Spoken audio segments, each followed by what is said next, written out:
Hold on. Oh, wait, am I logged on the internet? We're on. Hi, I'm Christine with the Lupus Foundation of Northern California. We're here with Jen O.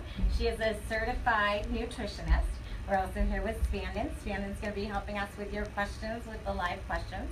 We're going to start out first. We wanted Jen to explain to you guys a little bit about the difference between a dietitian and a nutritionist. So I'll let her do that. I'm going to grab a seat right here and then I'll kind of go with you there. Thank you for having me. No problem. Let's see, the difference between a nutritionist and a dietitian. A dietitian is a lot more focused on specific nutrients, looks at what you need for supplements, sometimes leans towards pharmaceuticals. I am a certified holistic nutritionist. So I tend to really focus on whole foods. There are times where you may need to supplement, but that is really only until we can get you to a point that you are really relying on actual foods for your main nutritional needs, I guess. Perfect. I see a note that says I should introduce myself. So we'll let you introduce yourself. I'm Jen O. Like I said, I am a holistic nutritionist. I work with a variety of people, from everything from just tweaking their diets to really helping them with developing good eating habits or helping them feel better, chronic diseases to eating issues. I don't know. Sorry, I took a sip right at that moment. I really believe, like I said, in whole foods. I do not prescribe to any specific diet. I think it's really important that people enjoy food. We all have to eat, we all have to drink water, right? And so it's really important that food be a friend. Food be something easy, something that we enjoy doing. Sitting around the table with our families and our friends, having a good time. Yeah. That's what we should think about food. We should not think about it as being an enemy or counting something. Calories. Yes, or counting calories. You know, sometimes you do need to do some of that, but hopefully when you work with a nutritionist, you can work with someone who can really kind of make it where that part becomes your subconscious, and you are able to really enjoy your food again. Perfect. And you automatically start kind of gravitating towards that kind of eating once Yes. you've started? Because Yes. it's always hard to get away from what you're eating now. Yes, yes. Well, I really believe also in baby steps. Okay. I do think that a lot of times we read about something or we hear about something or we are kind of led to believe that huge changes are the way to go. And for some people, sure, that's their personality. They are big changes all the time, and that's how they live. But for day to day, we're all working, a lot of us have families. To make those big changes, it's not just disrupting you, but it's disrupting all of those people around you. That's not going to work. Yeah. You know? To work with a nutritionist is really to have someone who's got your back, who's going to tell you when to slow down, when to speed up, to kind of be that cheerleader, hopefully, and really help you with making food that integral part of your life again, where it's helping to make you feel better and to enjoy your life again. Yeah. And not make you dread cooking or dread going to the store and those kind of things. That's not, you know, that's not what food should be. We've all been there. It's a hassle. You know. So you want to start with some of the questions that we got that were submitted to us prior? Yes, so I thought I would just start really basic. Lisa had a great question. It was, I know a balanced diet is best, but with so much hoopla now about paleo, plant-based, blood type diets, what are the good points we can glean from these approaches? So I thought that real quick I would kind of explain what all of those are, because there are some It people sounds I'm like a sure. lot. Yeah. So paleo is a lot of people actually, when they are looking at paleo and lupus, they would really honestly probably be looking at the AIP diet, which is the autoimmune protocol diet. And obviously from its name, autoimmune protocol, it is a diet that is anti-inflammatory. All of the foods are easier to digest. All of the foods are supposed to be soothing. It focuses on lean meats, veggies, fruits, eggs, nuts, seeds, and healthy oils. It avoids grains, cereals, wheats, legumes, dairy, refined sugar, processed foods, refined oils. Is there anything left? Sorry. No. I mean, that's a valid Cut question. everything out. That is actually when we start talking about it, because there were several people who asked about AIP kind of diets and anti-inflammatory diets. The hardest part is not, so the success rate is very high for an AIP diet. Mm-hmm. The biggest problem is that it's so restrictive. And when you have a restrictive diet and you feel restrictive, it's not fun. Mm-hmm. I mean, this is life, right? We've got to get some enjoyment out of what we eat. We eat how many times a day, right? So this is where, honestly, if someone's going to really look at an AIP diet, either have a friend, have a nutritionist. I mean, obviously having someone more professional who really knows what they're doing and can look at the nutrients and everything is best, but even having a friend, someone you can lean on, someone who can do it with you, having your whole family do it with you, those are the kind of things that you need. You need that support. Yeah. Right? And there are tons of websites now that have meal plans, have support groups, all on the AIP diet. Okay? Plant-based diet. So obviously a plant-based diet is plants, right? Fruits, vegetables, tubers, whole grains, legumes. It excludes or really minimizes chicken, fish, dairy, eggs, reduces and eliminates refined foods like flours, bleached flours particularly, refined sugars, trans fats, blood type diet. Now, blood type diet was created by a naturopath. And really the philosophy of a blood type diet is that what you eat really depends on your blood type. So just really quickly, type O blood would be someone who eats a very high protein diet. Type A is a meat-free diet based on fruits and vegetables. Type B avoids corn, wheat, buckwheat, lentils, nightshades. And a type AB blood would focus on, say, tofu, seafood, dairy, and green vegetables. Is that regardless of if it's whether it's positive or negative? Like it's just an O-type diet? Yeah. Okay. Yeah. So really, you know, one of the things in this question was, what is the takeaway?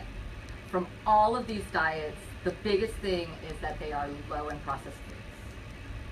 Now, I know that a lot of processed foods are the ones that we really enjoy eating. The good ones. So, yes, right?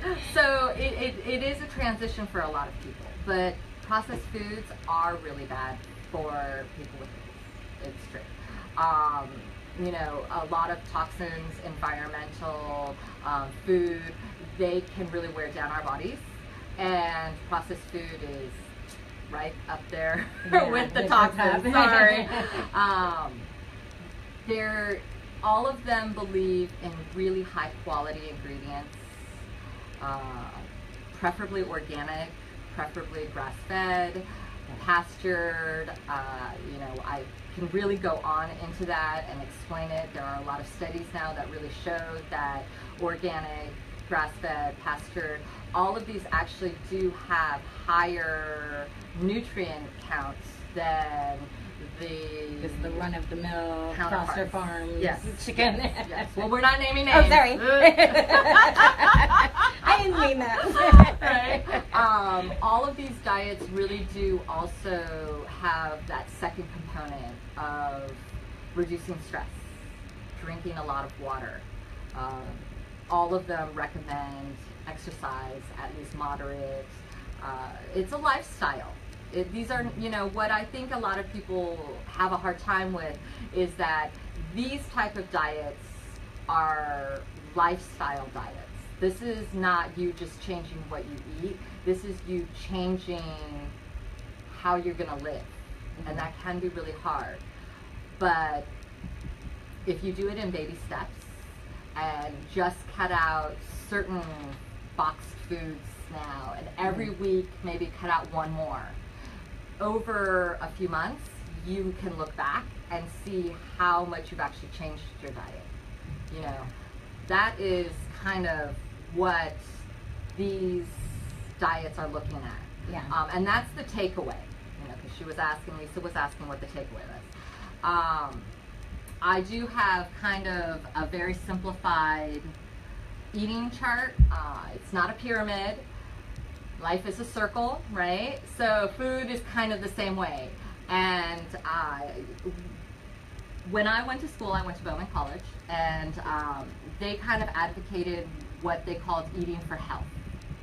Okay, and eating for health is really viewing food as our friend. It's our partner in life. And looking at food in that way can really change your attitude about food. Sometimes our friends kind of annoy us, but we love them, right? And that's the same thing with food, right? So you know, I am very serious about this, but at the same time, you've got to have a sense of humor. Yeah. So excuse me for, you know. Everybody with lupus understands that completely.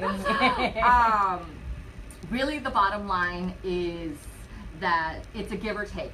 And so what I would recommend for someone is to really kind of look at their foods and to see how they feel. And especially with someone with lupus, I would really look at, and tell me if we need to kind of go into this, but like 50% of your diet would be healthy carbs. Okay. You know, you've got to remember fruits, vegetables, those are carbs. You know, we're not talking about just meat or yes. Okay. So meat is protein, and then you've got your fats. You've got from olive oil to nuts, coconuts, healthy oils, right, would be like your coconut oil, your olive oil, even your butter kind of would be in there. What? Oh, sorry. Yes, butter is good for you. Does it matter what type of butter? I am a huge advocate for the organic pastured butters. There's, especially for persons with lupus, there are studies that show that when you do lean grass-fed meats, if you do high-quality butter, if you do pastured free-range eggs, all of those actually have a significant higher percentage of vitamin D. Yeah, and that's something that we're low on. That's yeah. very important. So, perfect. Yes. So let's see.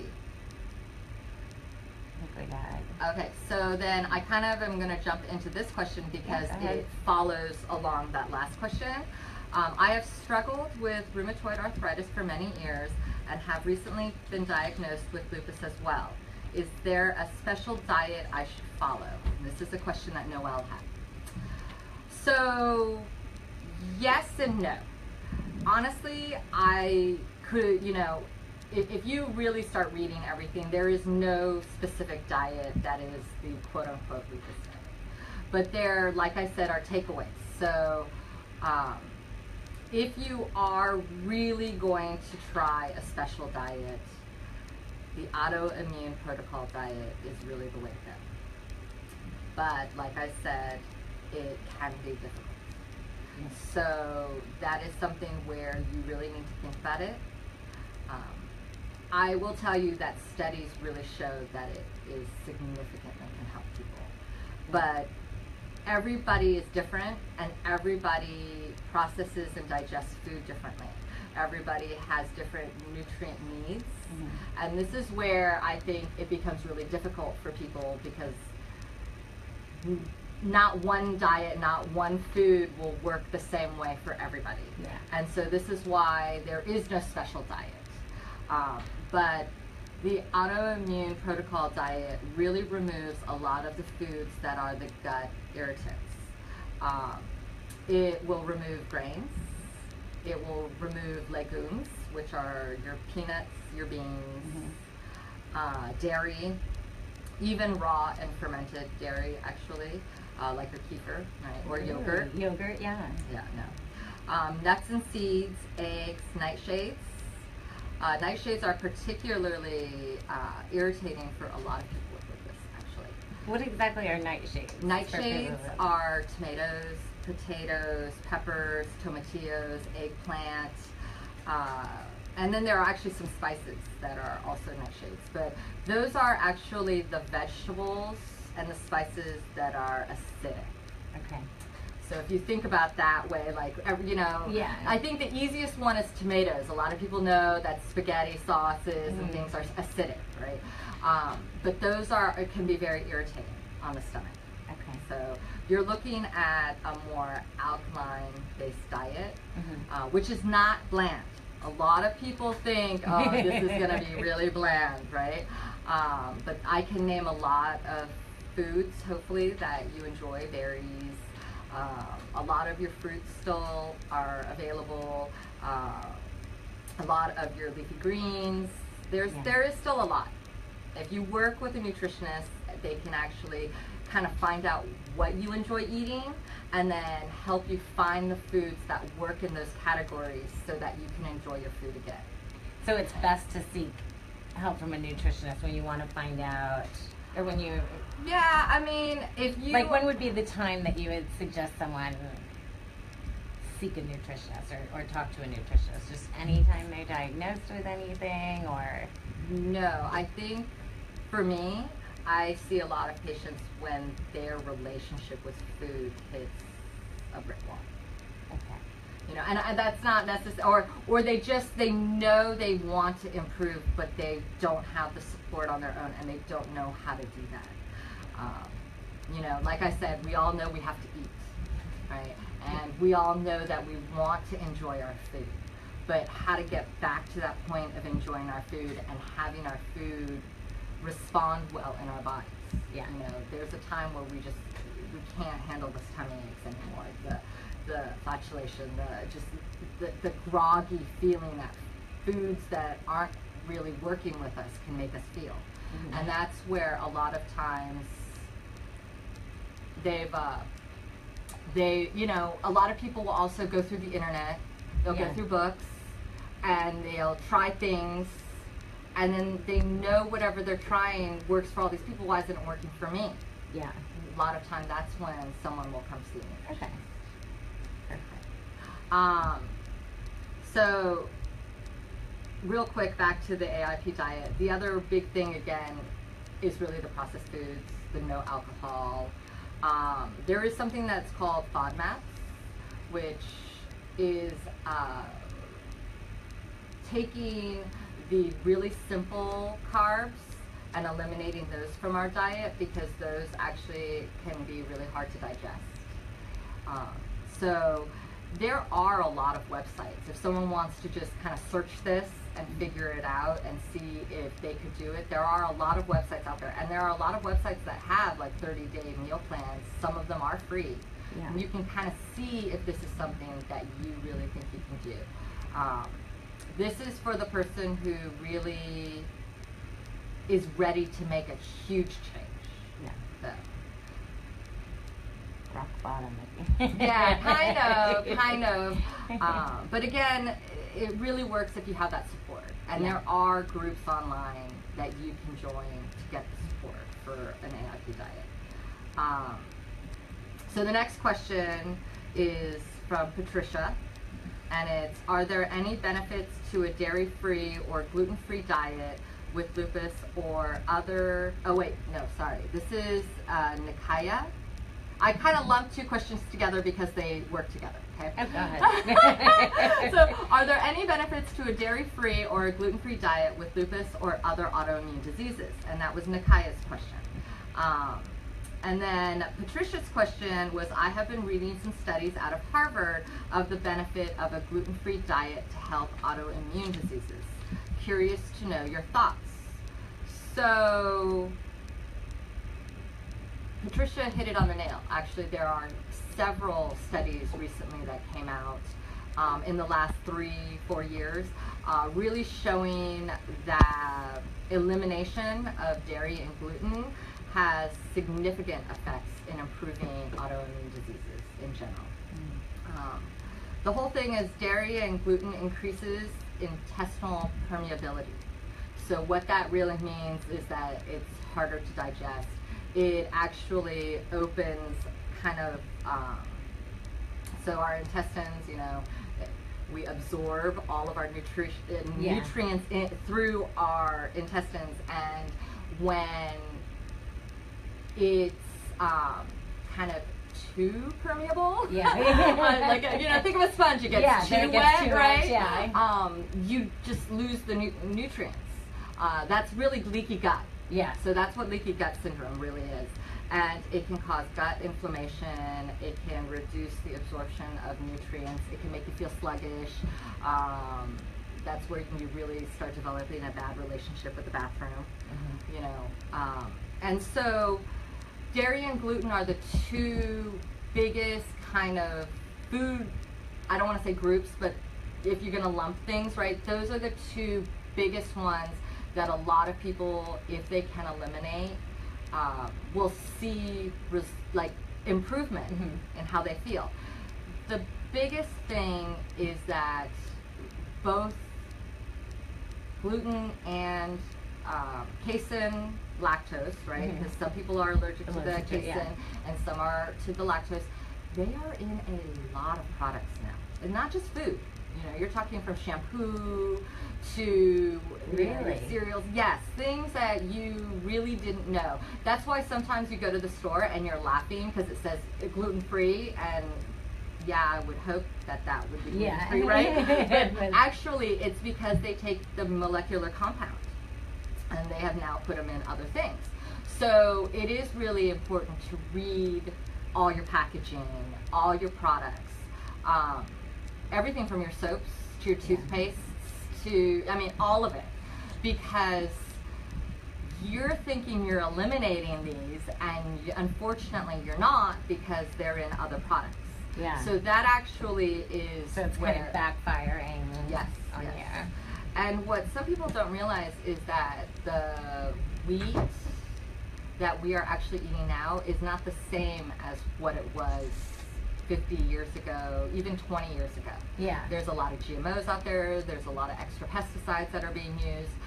That is why a lot of people,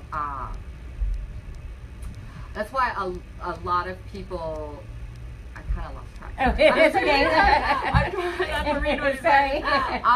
But, you know, the environmental toxins is one of the things that I mentioned earlier. Yeah. That's really important to kind of reduce for autoimmune diseases, and those are all kind of in par with wheat. So that's part of the reason why gluten has a bad rap. I have a quick question about the dairy really quick, because I know that everybody says a dairy-free, gluten-free.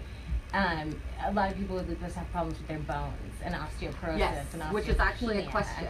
Yes. Okay, so we'll get to that out. Perfect. I just want to make sure that that was somewhere in there. Yes, and so actually, it's really interesting because I have worked with clients who have osteopenia or osteoporosis, and we have found for a lot of them that dairy is actually something that none of them were really they just didn't enjoy. Except for maybe cheese. A lot of people love melted cheese, right? Who doesn't? But milk itself was not something that people really drank a lot of, right? But it's actually a combo of making sure you get all sorts of nutrients together, and then there are a lot of other ways to get your calcium instead of just milk or just dairy. One of the questions that, real quick, the other thing too is that with the question that someone had about the dairy and the gluten-free, one of the things that I wanted to mention is that actually for lupus, there are quite a few kind of what we call trigger foods. Okay, so trigger foods are foods that can cause a flare. Yes, cause a flare or trigger a reaction, hence trigger, right? So it's not just dairy, it's not just gluten, but it also can be eggs, it can be nuts, it can be seeds, which unfortunately includes chocolate and coffee. No. Yeah. And, sorry. But you know what? Dark chocolate is actually one of those things that we can talk about. We can pass. Yes, but it's usually pretty okay. And citrus and nightshades. Again, it's the acidic. Yeah. Okay. So the benefits of turmeric have been all over talk shows and the internet. I have heard that it can be helpful to people with lupus, from some, while others say to avoid it. Okay, so basically the question is, what's the deal with lupus? I mean, with the turmeric. Sorry, turmeric. Okay, and this is a question by Kathy. Okay. So turmeric. Let me see. How do I say this? So studies have shown that turmeric and curcumin is the actual specific compound that's in turmeric that is kind of its immune boosting. Okay. So those two words, immune you boosting, don't want anything but can kind of freak out a lot of people. Yeah. With autoimmune issues. Yeah. Because you don't want your immune system fighting it more. Exactly. So the thing is that for a lot of people, that is one of the reasons why they say to avoid it. What recent studies, particularly from 2014 to now, show, and there is one gentleman, if you're going to search turmeric and you really want to understand the kind of scientific, like if you're a person who really needs to see those studies, needs to understand the peer review, there is a doctor, his name is John J. Bright. Fascinating. He did a ton of research on turmeric, several studies. He did one specifically on lupus, and they just showed significant results. And what he and his team discovered was that turmeric is not immune boosting, but immune balancing. Really? It's really a supportive spice. It has a lot of the same properties as NSAIDs, so, but without the kind of toxicity. Yes, and really the big problem with NSAIDs is the digestive issues that it can cause, right? And turmeric is really soothing. It's very anti-inflammatory. The only thing with turmeric that you do need to watch out is that if you are on a blood thinning medication, like Coumadin yes, or yes, exactly. Then really you should talk to your doctor, because turmeric is not really appropriate for anything with blood thinning medications. If you have gallbladder issues, you don't say that on TV. Yes, if you right? have gallbladder issues, don't take turmeric. Nobody says that. Deficiency anemia, right? Then turmeric can actually possibly worsen your... And a lot of people with lupus do have anemia. Yes, and problems yes. with the red So this cells, is why there's the avoid, not avoid, right? So you got to get the whole story here, right? Yeah. One of the things that Dr. John J. Bright did discover also is that turmeric works better in conjunction with black pepper. I really don't know why, but it does, and he has some really interesting studies on that. And he also found that it worked better warmed, basically kind of cooked for 10 minutes. It released its kind of curcumin properties so that they were easier to digest and easier to absorb. It's all about absorption when it comes to food, right? Yeah. What can we do to make it easier on our stomachs to actually digest and absorb everything without feeling kind of yucky? The interesting thing is that he did a study, and I specifically wrote this down, where he solubilized curcumin and turmeric, attenuated binding, so it connected to the autoantibodies in your serum in SLE patients by 52 and 70%. So it helps over 50% of the people in his study in a blind. Wow. Yes. So that, I mean, that's pretty impressive for one little spice. Yeah. You know. And for a disease that's Yes. so different with so Yes. many people too. Yes. And actually, I would recommend, if you are going to run out and try and get it, to stick with actual turmeric. Don't run and buy a supplement that's just curcumin, because again, we're talking whole foods. We want our bodies to naturally absorb it. There are two ways that a lot of people recommend it. Both are kind of teas. So if you take a 4-ounce glass of warm water, you add a 1/4 teaspoon of turmeric, 1 teaspoon of honey, a teaspoon of lemon juice, and a pinch of black pepper. That is a very classic, simple way to just drink it. Oh, really? Yes. The other thing is that you can look for what they call golden milk. Mm-hmm. Golden milk is kind of a chai style recipe. You're smiling. Do you know golden milk? Well, no, people in my culture use turmeric pretty much in everything they Yes. cook except for rice. Yes, yes, yes. So golden milk is basically a simple chai style recipe. Yeah. It's really kind of earthy, but you've got that honey and cinnamon in there. It's really yummy, and there are lots of recipes online. You definitely want to make it where it has the pinch of black pepper, and usually the recipes are like a week's worth. So you'll make a big batch, and then you just put it in the fridge and you warm it every day when you drink it. Interesting. And we'll put these things up on the Yes, page I do have recipes that I can good, give you. perfect. We'll do that with you. Okay. Should I jump into there or finish off these Sure. ones? If you Whichever think one anything you- is related to what you're talking Okay, about. so what is kombucha? Okay, so some people say kombucha, some people say kombucha. I actually brew it at home. It was our family's way of getting off of soda. I was in my 20s, in college. I could drink like a liter of Coke a day. Sorry. So, you know, if I can change that, anyone can, anybody. right? Kombucha is a fermented drink. It has what we call a SCOBY. It is, some people will say it's like a mushroom, right? Yeah. It is to be perfectly honest, it's a bacterium, right? Wow. Some people don't like that, right? But it Change is, my mind. right? But it's a fermented drink. So basically you have a SCOBY, and the SCOBY eats away at the sugars inside of what you create, and I'll explain that in a sec. And it kind of turns fizzy. It is a little sweet. You can use a variety of teas, but most of the time people use a black tea or a green tea. It is a caffeinated drink, okay?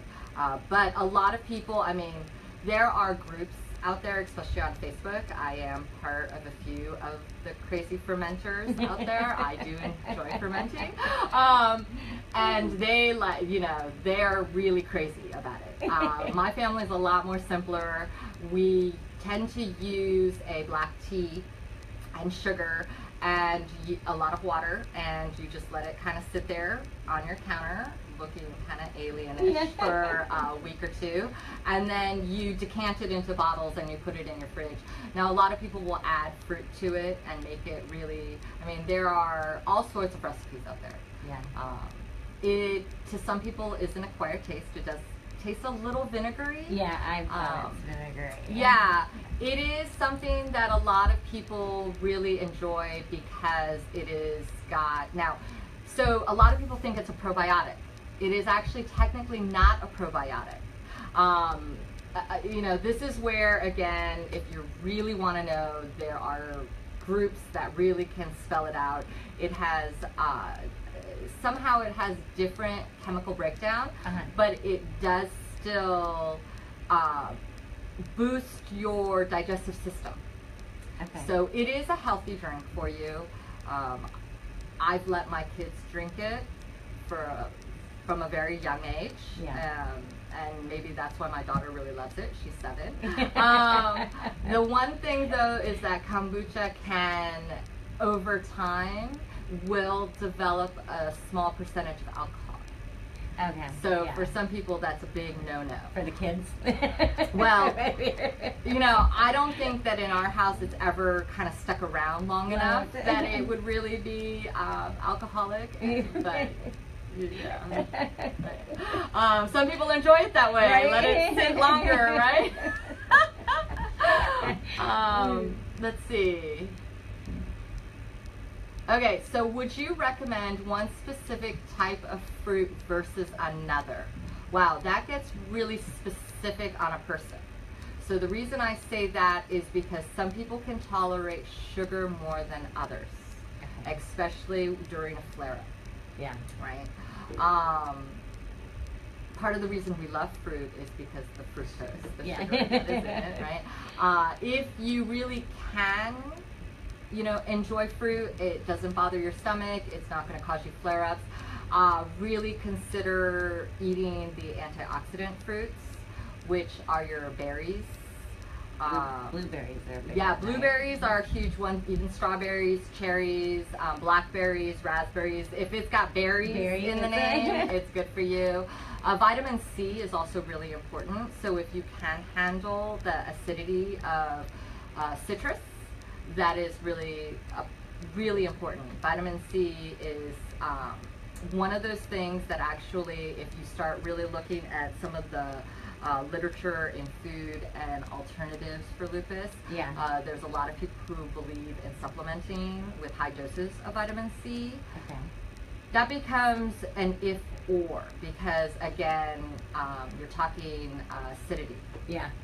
So it kind of really will depend on the person.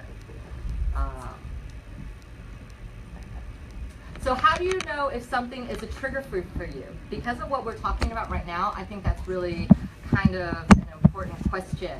So honestly, you know if something is a trigger food for you because it makes you feel bad.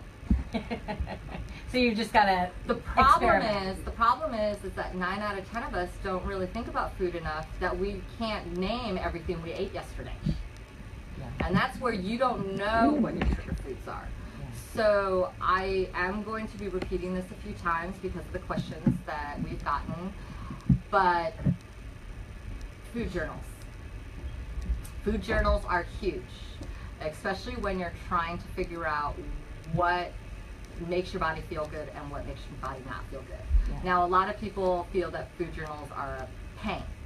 Because you're constantly writing down everything you eat. So actually, I tell clients, we all have our smartphones. We're all looking at our smartphones. So open a note, right? Just take your phone, click the note button. They got the little speaker, microphone icon on there. And every time you eat or you drink something, because it is important for eating, drinking, and what time. Really? Well, actually, so, okay, note the time, note the amount, and note what it is. When you say amount, does that mean people have to start getting familiar with like what an ounce is, and you know, because that's another thing that's hard with dieting. I have had clients come up and say, the size of my palm. Like, you know, their note was, I ate a burger that was the size of my palm. I drank a cup of this, and it was about the size of a Starbucks tall. Okay. Like, got it. As long so as anything that you can have associate with that measurement. you know, as long, exactly. Okay. As long as you know what that measurement is. Okay. I've had clients who just photograph everything, and then I'm looking at photos. I see them on Instagram. Yeah. They're photographing everything they've eaten, and they make sure that somehow, unfortunately, I don't know, but somehow you can on your phone have it record the time. Oh yeah. On the photos, right? Yeah. So that's what they did, and they sent me those, and that's how I helped them with figuring out the food journal. Wow. Yes. That's a creative way to do it. Yes. You know, obviously, because I'm not going to tell someone to do something that I'm not willing to try, right? I really found that every time I ate, I picked up the phone, I said 1 cup of water at 6:37, you know, and then phone's down, whatever. And then whenever I ate, I just did that. You want to do that for at least 3 to 5 days, okay? And during those 3 to 5 days, anytime you feel good, like surprisingly, like, wow, I feel clear, I feel awesome. Yeah. Or I don't. I feel sluggish. Yeah. I have had to go to the bathroom 10 times. Yeah. This sucks, whatever. That's how you can start seeing. That's What- good to know, because yeah. I think a lot of people don't realize how to keep a food journal. Yes. I didn't. Yes. There's all sorts of things. So there are, very simple ways to know how long it takes your body to cycle and process food too, right? Yeah. So what you do is you pick a time. Usually it's first thing in the morning, or it's last of night. It really depends on when your body has kind of bowel movements and how you operate. But you will take like a tablespoon, or some people do 2 tablespoons. I think that's a lot.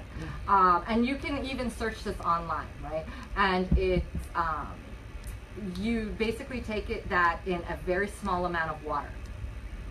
Okay, and then you look every time you go to the bathroom until you can see that you passed it. That'll let you know how long it takes you your to cycle body to cycle food. Okay? That's without having to go for a test in the hospital. Yes. I mean, it's not as accurate as a test in the hospital, but obviously it gives you a guideline. Yeah. So that you can see where you're at. And that is actually something that a lot of people with autoimmune issues have, is that either they process food too fast, which means that their absorption rate of the nutrients is too slow. Yeah. Or is not too slow, but you're not getting enough of those nutrients. They're just going right through you. Passing right? through. Or it's taking too long. And what then happens is that you start actually, you may not want to really know this, but it starts fermenting in your stomach, and that's where you really start getting the acid reflux. Yeah. You start really getting the sluggish digestive system. A lot of those gastric heavy, issues Yes. start with that. Yeah. So, and that's what really trigger foods, and we're going to talk about that because someone specifically asked about allergy testing.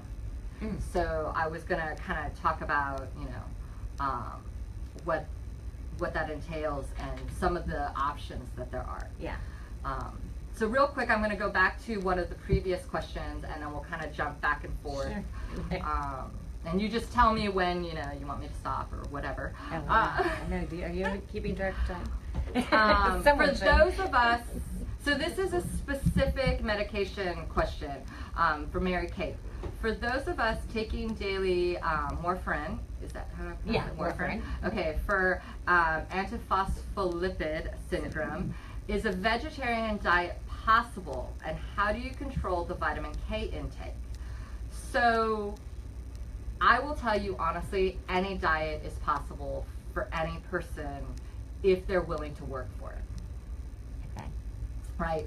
I really searched high and low. I went through medical journals. I really couldn't find a reason you could not have a vegetarian diet. But like I said, it would take work. And in this situation, I would probably suggest talking to a professional. I would suggest talking to your doctor who's prescribing you the medication, and then I would talk to someone about setting up the diet. And the reason for that is because you need to make sure that you get all of your amino acids. There are specifics. I mean, amino acids, the reason why meat is, why we're kind of carnivores is because meats are complete proteins, which means they have all the essential amino acids that our body cannot produce. Okay. Now, plants have those amino acids, but none of them have complete sets. Okay. So you're getting this, from here and there. And that's why beans and rice is a famous one, because together they make a complete protein. So that's why, right? But yeah, so, and that's, right? But that's, that's where, you know, and your body is an amazing thing. So your body can actually hold on to amino acids for up to, it's like 24, 48 hours.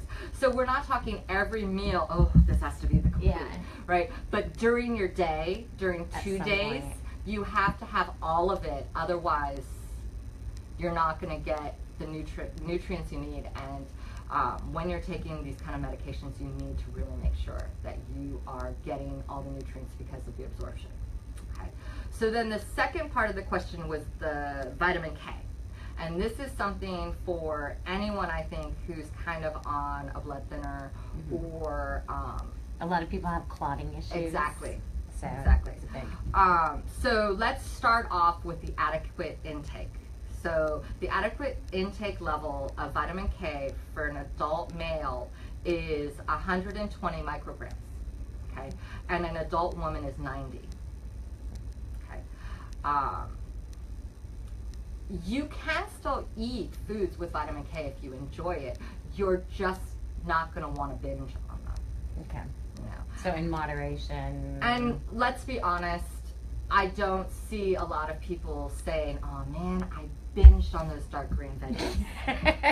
You know, I actually, so we make kale chips in my house because that is one of the only ways to get my kids to eat dark greens, right? And they will eat an entire 1 or 2 bushels of it, you know, like whatever, packages of it at one time if I do that. But we don't do it every day. Yeah. You know, and even that amount, when you actually look at the amount, because greens are big, you know, salads look huge, right? Yeah. It's not that much.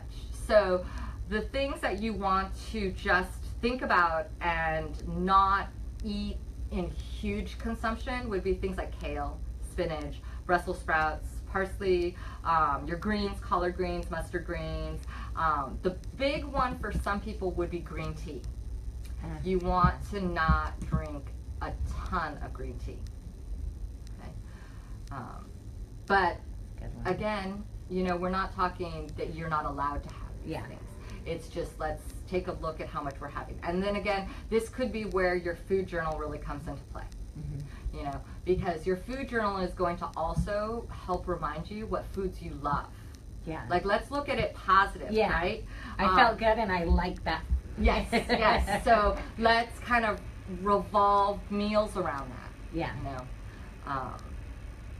let's see. The thing that actually, everything that I read about food-wise and warfarin and what to avoid were the 2 obvious: your alcohol, right, and then your things like cranberry juice, things that kind of make you your blood thinner.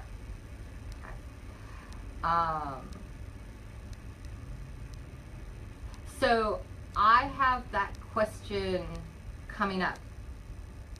Sorry. Yes, I'm looking at the board and there's a question there that is asking about testing and allergies. I will get to that in a second. I just want to touch on something that I know that a lot of people will be asking about. And this one is particular to prednisone. But in general, the losing weight.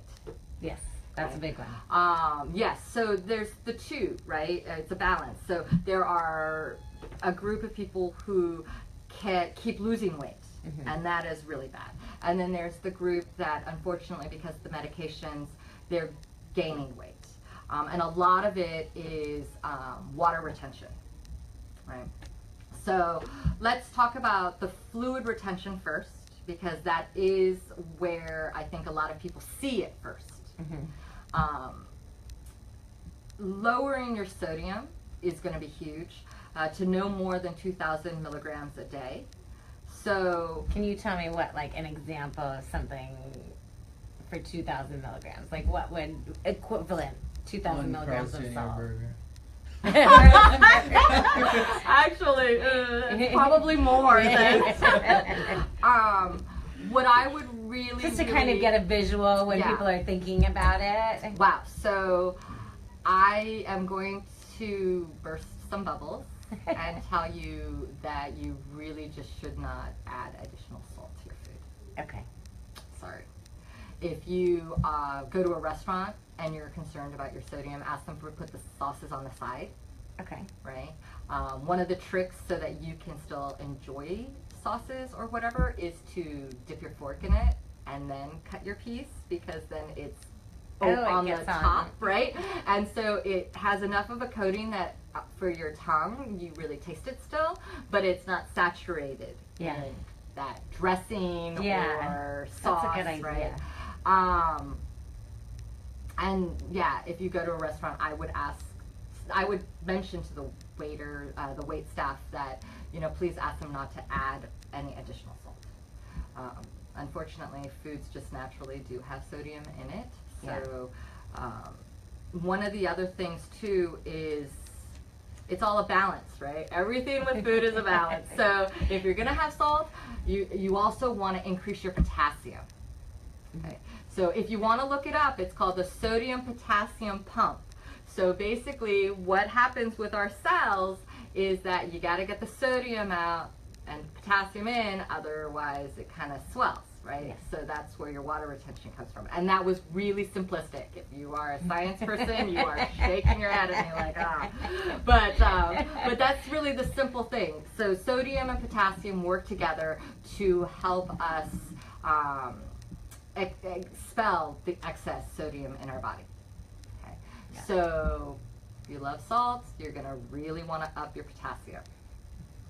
All right, yin yang. So things that are high in potassium that can help are your apricots, baked potatoes, bananas, cantaloupe, dates, grapefruits, lima beans, fresh juices. Do not get like processed sugary, juice. No. We're talking like fresh squeezed or as close to fresh squeezed as you can buy.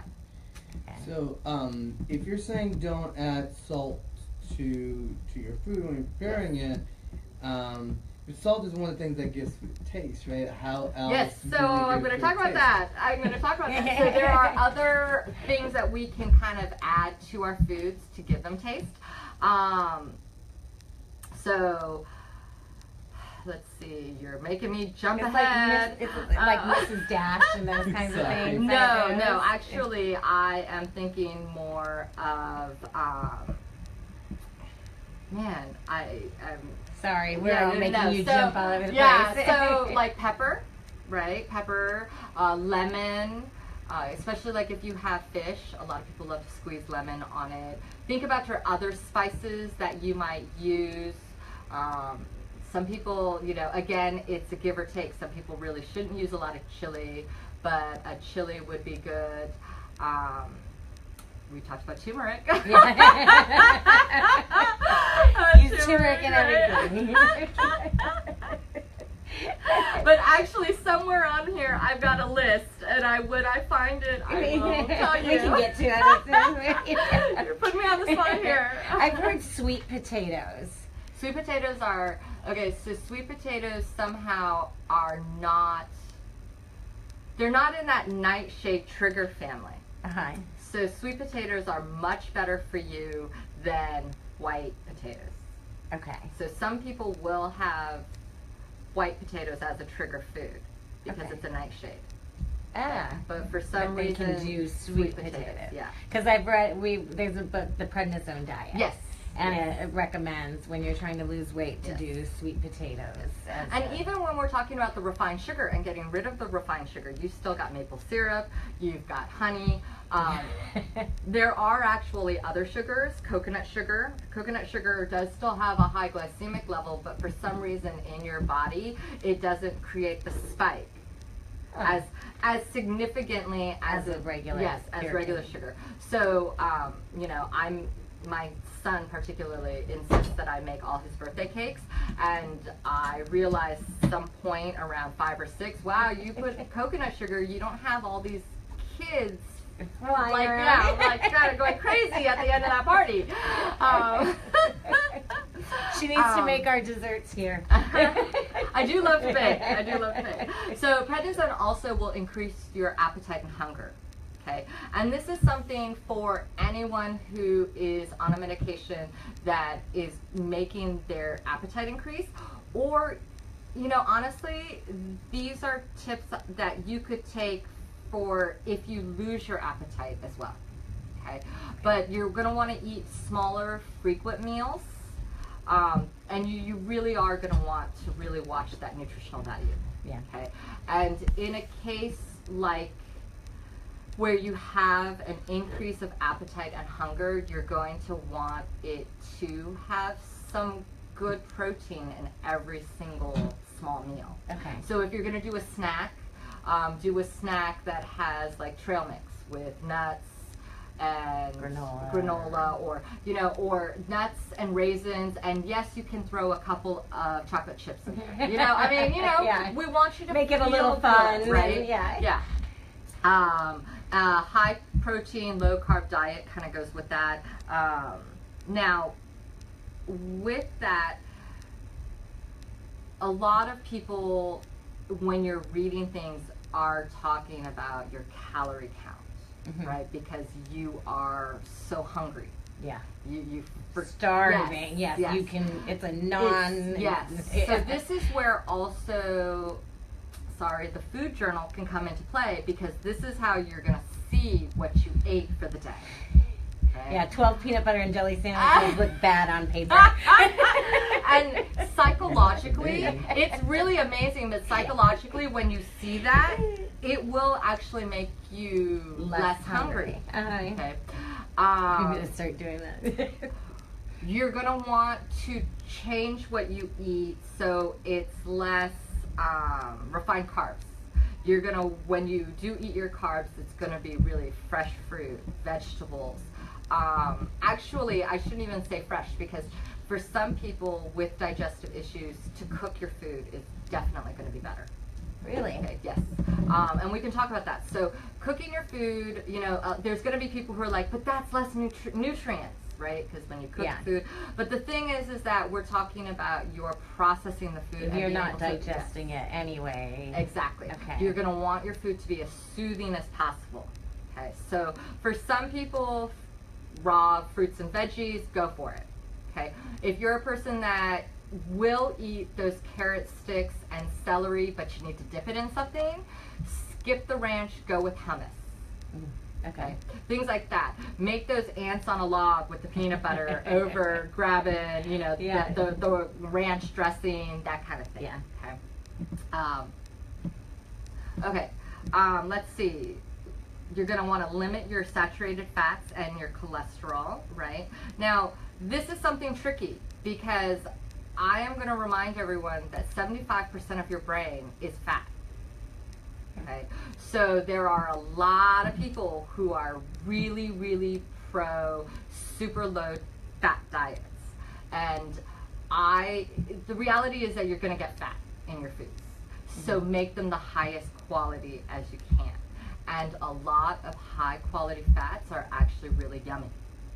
So you're not going to want to eat like 5 avocados, but it's not a big deal to have half of one with some, as part of a salad. Yeah.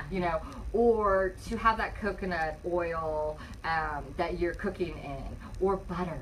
No, I am a big butter fan. You're going to also want to eat foods rich in calcium. Okay, and this is actually, I know I'm focusing right now because her question was on prednisone, but these are tips for everyone, because these are things that a lot of people with lupus are lacking in. Okay.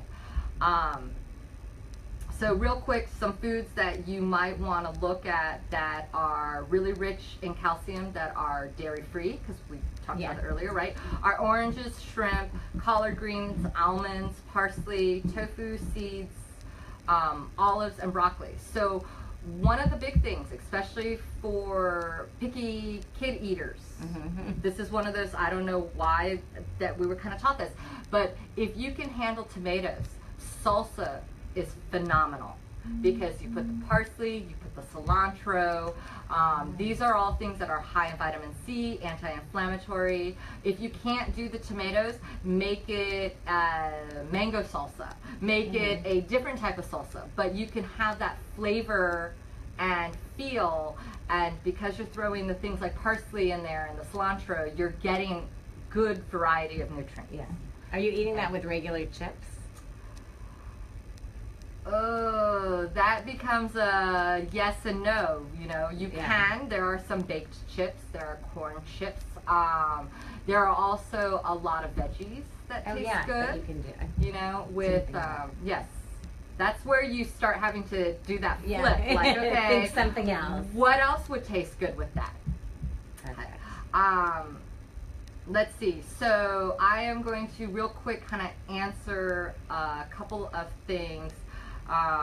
So I want to talk about severe gastrointestinal problems and having a problem eating.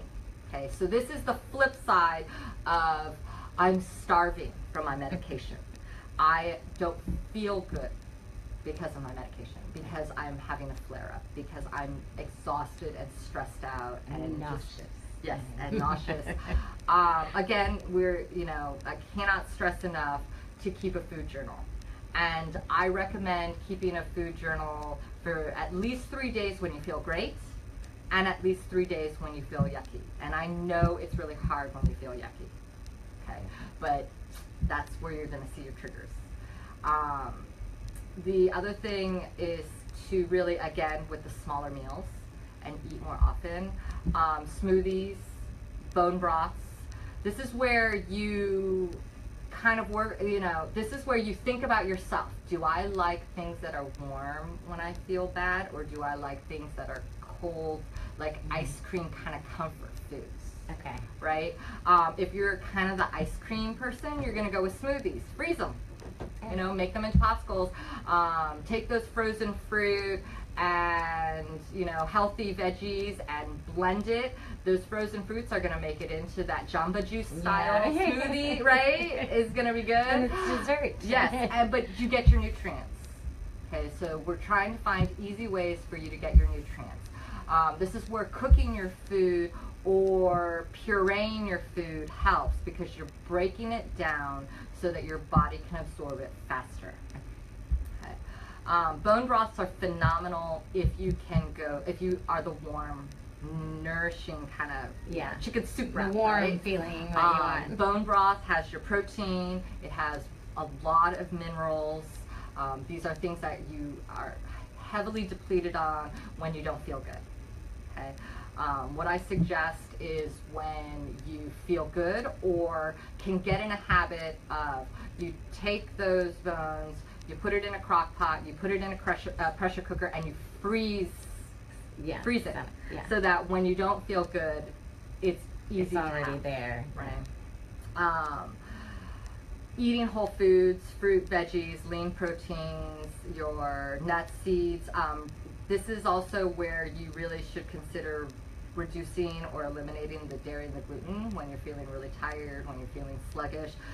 This also kind of goes into, I don't know if I'll get to it, but there was a brain fog question. These are all the same things. Because when you are sluggish, not feeling good, malnourished, you have brain fog. Yeah. So this all kind of works together. Depending on how malnourished someone really is, that is also when you start working with a professional. What they'll do is they'll take your food journal and they will actually calculate all of your nutrients. They will break it down. They will figure out exactly what you're getting, how much you're getting. If you have your blood tests, they can take those and they can actually see how much you've taken in and how much you've actually absorbed, because it's in your blood. Wow. Right? Yeah. So this is where that's part of the reason why going to a nutritionist or a dietitian will help. Okay. Another thing that I was reading up that I found really fascinating, in the last 2 years there have been several studies on lactobacillus, right, which is the probiotic that is mostly found in yogurt. Now there are dairy-free yogurts, coconut yogurt, almond milk yogurt. You do not have to do dairy. Okay, but that particular strand of probiotic, studies have shown a significant improvement in making a person with lupus feel better. Like, it just totally, I can send you the links to the studies. It was actually really fascinating if you're a geek about that kind of stuff. But really, what it did is it really helped with the permeability of your intestines, so you were able to absorb, absorb more of your and nutrients, you became less malnourished, and you feel better. Wow. Okay. So real quick, the one, I don't know if we have, I'm sorry, I'm going over, is the testing for allergies. Now that is something that I think a lot of people kind of want to know. So let's start with a couple things. So lupus is really known to be associated with an increase in allergies, and they're trying to figure out why, right? They don't know why. Food allergies, environmental allergies, is just something that, even more than other autoimmune diseases, unfortunately, it is significantly higher for lupus. Sorry. But there's something that a lot of people don't understand, is that there is a difference between allergies and intolerances. Okay, so an allergy is your actual immune system attacking a component, which is usually a protein, and mistaking it for an antigen, and it creates the antibodies and it fights it. Okay, so you know that is where 90% of those allergies are your eggs, your milk, tree nuts, wheat, peanuts, shellfish, regular fish. Those are actually 90% of what people food allergy-wise have. Okay. So now in lupus, there's actually another one, and we kind of talked about it. So there is a sensitivity to alfalfa, and the reason for that is that and I might be butchering this, but alkanovine, okay, which is part of alfalfa, and it can cause an increase in inflammation. And the same thing with nightshades. Again, the potatoes, tomatoes, eggplants, peppers, right?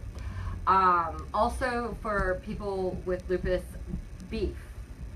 And it's actually foods high in the amino acids phenylalanine and tyrosine, okay, or tyrosine. So those amino acids can be really hard to digest for some reason. Now, intolerances. Intolerances is actually a metabolic response. Okay, it's not an immune response. It's a metabolic response that is a reaction to food. So the problem is that you can't test for an intolerance the way you can test for an allergy. Okay, and there are multiple different tests. There's the ELISA, the ALCAT, the MRT, the RAST. A lot of people with lupus, if they do get an allergy test, tend to get a RAST. But there are different, so of course, right, it has to get complicated. There are tests for IgG, IgE, and so you need to really work with your doctor to see what you're going to test for. So there are two types of reactions for allergies. There is an immediate reaction, and That's honestly, right when you start closing up. Exactly. So people think of peanuts first as the example for a type 1, where you really, your throat starts, you start blah, blah, blah, and asphyxiation, right? You got it.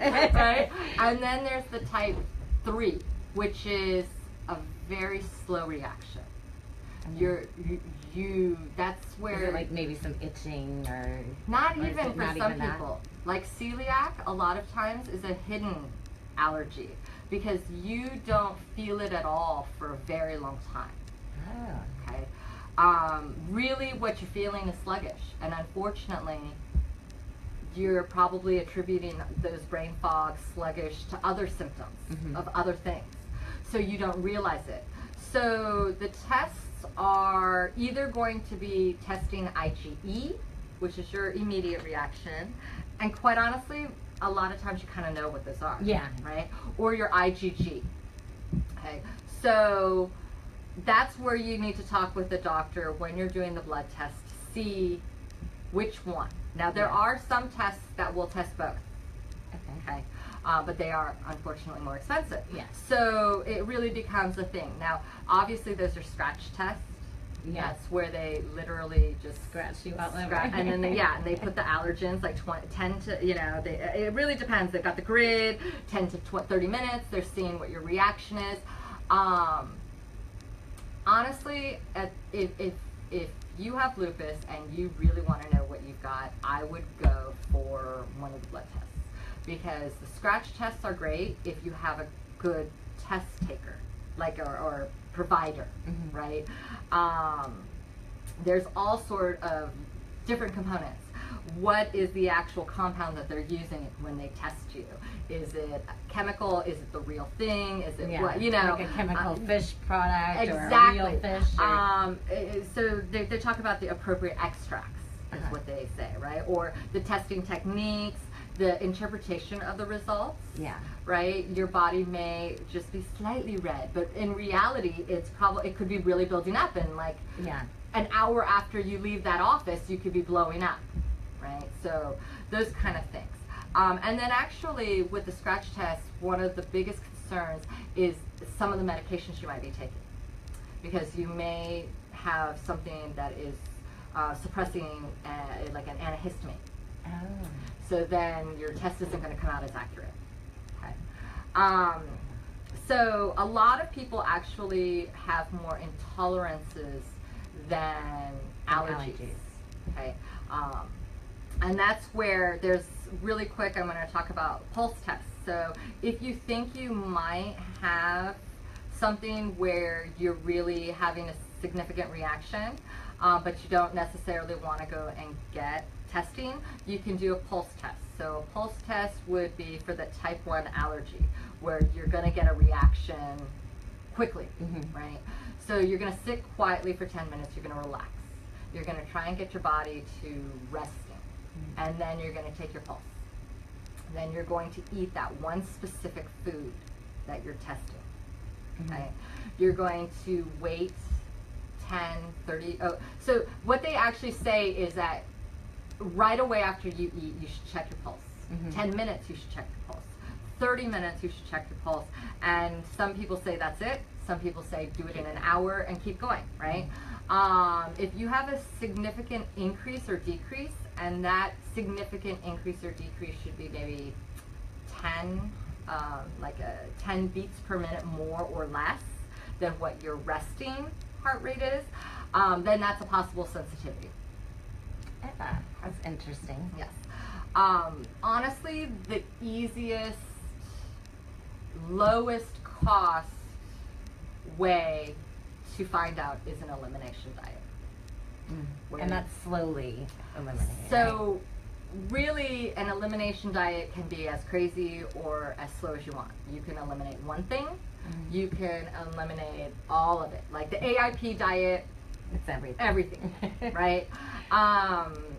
When you eliminate big things like dairy and gluten, like we talked about, you really need to eliminate that entire category.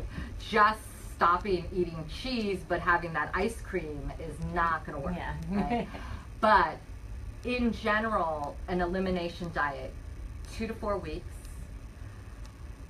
Honestly, because of some of the other medication, not feeling good, I would really recommend 4 weeks. I know that can be hard, but 4 weeks to really see how you feel.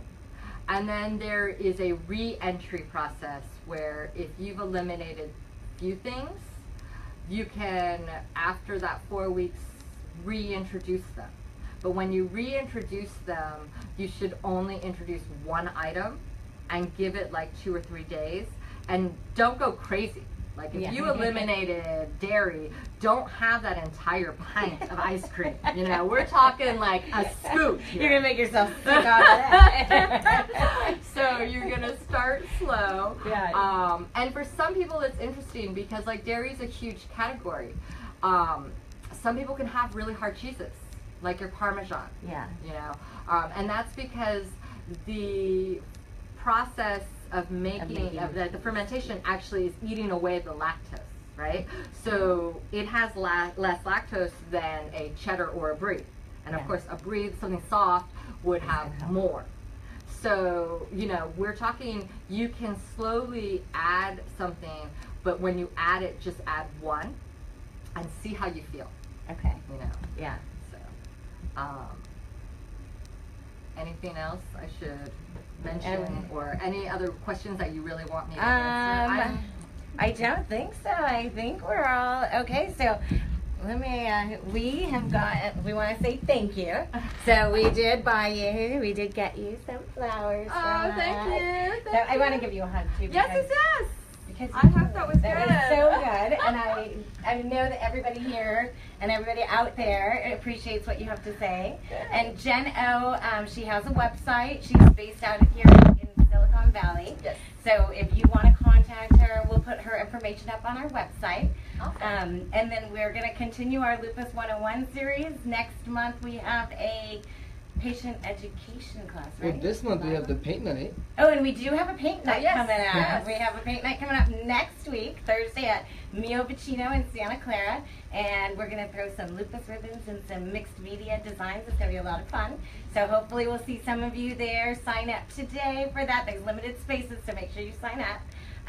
And I just really want to thank Jen for coming out today and helping us out, because we really appreciate it. It's something that Awesome. everybody needs to know about, and a lot of people are nervous about, you know, nutritionists are going through all these different steps. Yes, So yes. I think you made it a lot easier for people. Well, if you go to, I mean, it's all about the right fit, Yeah. right? And, you know,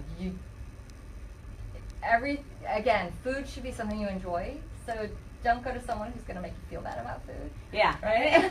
That's a good thing to remember. Because there are a lot of people who will do that. So perfect. Well, we will see you at our next event, and have a great night, everybody. Thanks for joining us. Bye.